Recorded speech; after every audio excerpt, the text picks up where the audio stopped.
Ladies and gentlemen, welcome back to round two from my very first World Open ever, which is one of the largest tournaments held here in the United States of America. And I played at my very first one just this year, 2026, guys. And welcome to round number two. Though things did not go my way, and I kind of considered not sharing this tournament.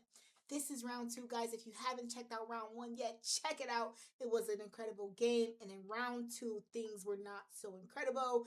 And it hurts a little bit. It still stings a little bit because it wasn't my chess. I was thoroughly prepared, I feel, to play incredible chess, but I put the pressure on myself this tournament, I think, and I did not play disciplined chess.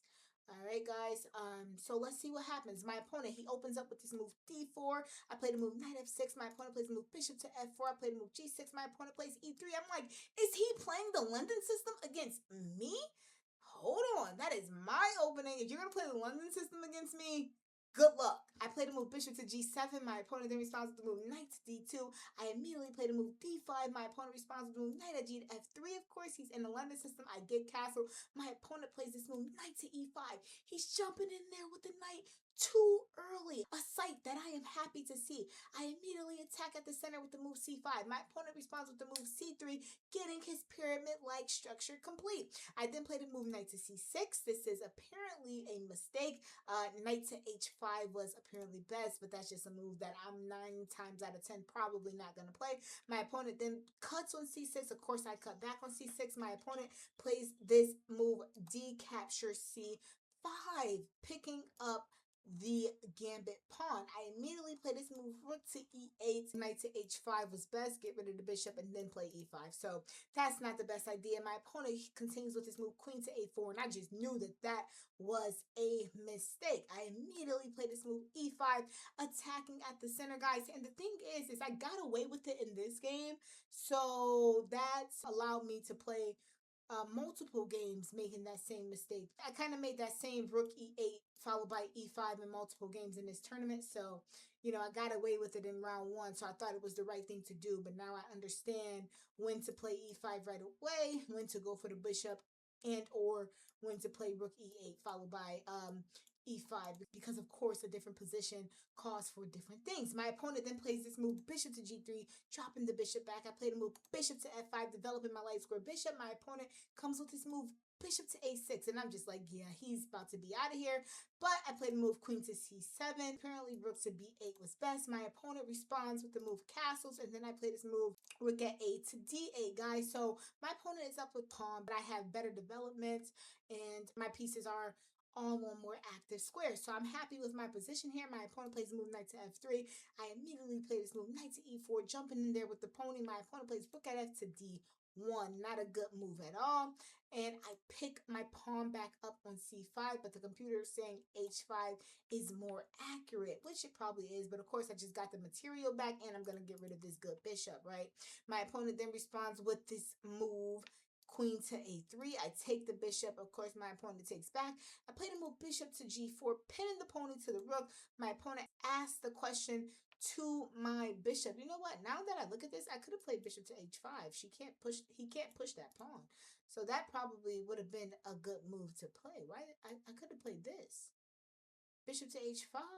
That was the best move. That's the number one computer recommended move also.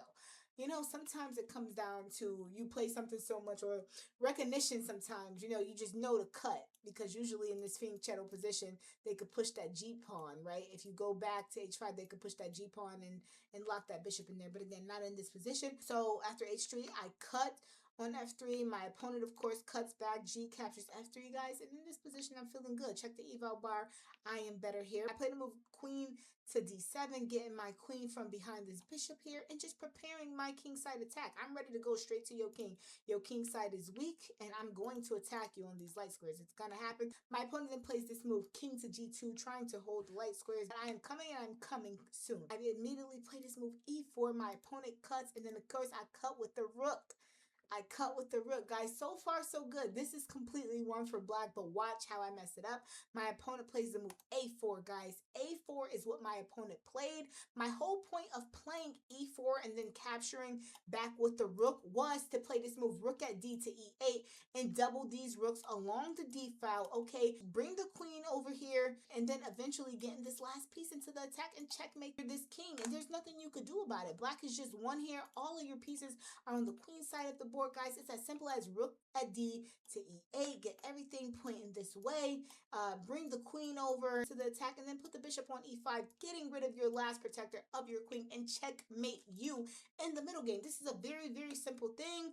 It's a very, very positional advantage that I have. Very, very simple, guys.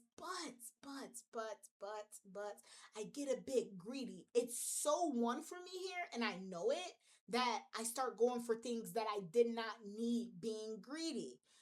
Of course, when I'm at the board, I don't think I'm being greedy. I'm just like, oh yeah, I'm completely won. You know, this is completely won. How about I pick up another square, basically? So I play this move c5. And c5, of course, is a huge mistake and is going to weaken my attack on my opponent's king.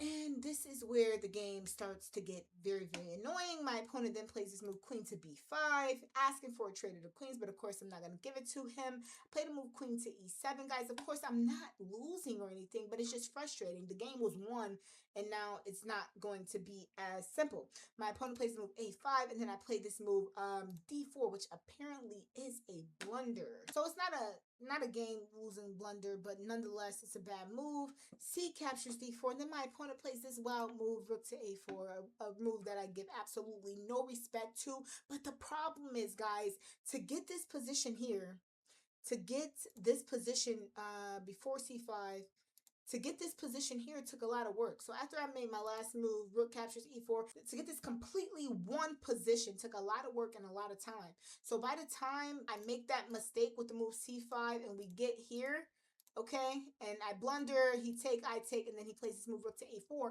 As bad as a move as that is, and as winning as of a position black has now, guess what? Guess what, guys? My clock is so low. I simply do not have the time to capitalize off this position. I should have taken advantage of my win when I had it, you know, in a perfect world I would have. But right now, even though I could see on the board how bad of a move that is, I simply don't have the time to punish him like I would have liked to, right? So I play this move bishop to e5, which is a miss. My opponent cuts on e5. Of course, I cut on e5. And then my opponent plays this move queen to d3. And apparently there is some beautiful line here where the rook comes to g5, okay? And it gets into an incredible winning line for black here, but it's a pretty deep line, guys. And like I said, I did not have enough time. Of course, I see the hanging rook, I see the weak king, but you know, I just did not have the time to play it as accurate as possible. So I ended up playing this move queen to g5. Check. Where are you going with the king? But of course, black just has a slight advantage now. My opponent plays king to f1, and he's able to obviously get his king not out of some danger, guys. But this is the problem, right? This is the whole problem. Time. My time is clicking. I want to find the great moves here. I want to win this game. I want to go all out for the win. But in this position here, I probably had about 5 minutes on my clock, guys. About 5 minutes. Like, even though I know this is winning for black, I know I'm better. It's just I don't have the time to figure this out. You know, the move was queen h4. Very, very difficult move to find. Well, not impossible, but difficult. Very difficult. And it takes some time to find that move. The whole idea is this rook is hanging and I'm coming after your king. That's the whole idea behind the move queen to h4. But in time pressure, I took about 1 minute trying to see if I could see it quickly. And because I could not, I had no other choice but to trade everything off the board. I pick up the pawn on a4, which of course is a mistake, not game losing. But it is a mistake, but it's a good move to play in time pressure. You're not blundering anything, you're not losing any material. Rook takes, and then his rook takes, my rook take, his queen take. And guys, of course, I play this move queen to f5, just getting my queen on a better square, more central square. My opponent then plays this move king to g2. And like I said, guys, this is just going to end in a draw.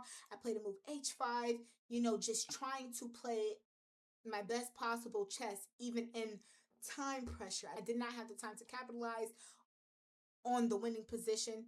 I should have capitalized on it when I won it, fresh into the middle game, but I played that terrible move c5 when I didn't need c5, right? So now, I just got to play as best as I can in time pressure. My opponent then plays this move rook to c1.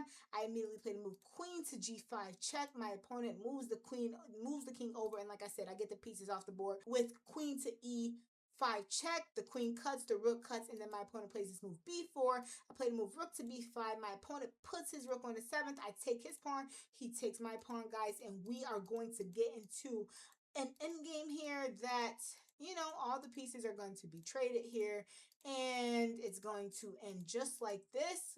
Drop my king back. My opponent king comes forward, and we are going to take each other pawns. My opponent picks up my h pawn, and then I'm going to get into the business of not allowing this king off of this h file, right? That was a concept that I picked up on my road to 1500 over the board, and I'm glad that I was able to put it to use. My opponent plays king to h5. My king comes forward, guys. I'm just going to chase this king. The king is never getting out, and therefore this is going to be a drawn game.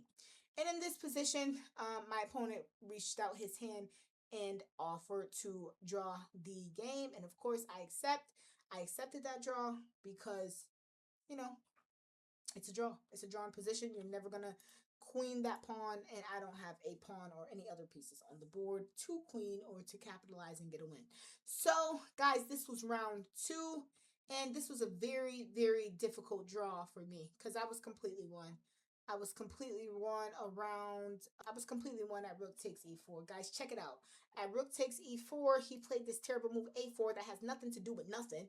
Okay, if I just play the move rook to e8, just watch the line. It's completely lost for it. Like, there's nothing he could do. I'm gonna bring this last piece into the attack over here. The queen's coming over, and my pieces are better placed and better developed, and your king is gonna be outnumbered on the king side of the board. And I just was not able to capitalize off of this position because, like, I literally played e4, let him take, and took to bring this rook over. But guys, I don't know what got into me in the last second. I decided to play a terrible move, c5, and I did a lot of stuff like that this tournament. I truly, truly think I was just in my own head this tournament and, like, let the moment get to me because, this should have never ended in a draw with a position such as this. Okay, but that is what happened. I will see you guys in round 3, where it goes from not so good to worse. Okay, not so good to worse. As you guys can see, I should have won this game, but it ended in a draw. But you guys are gonna see in round 3, it goes from not so good to even worse. I will see you there. Talk soon.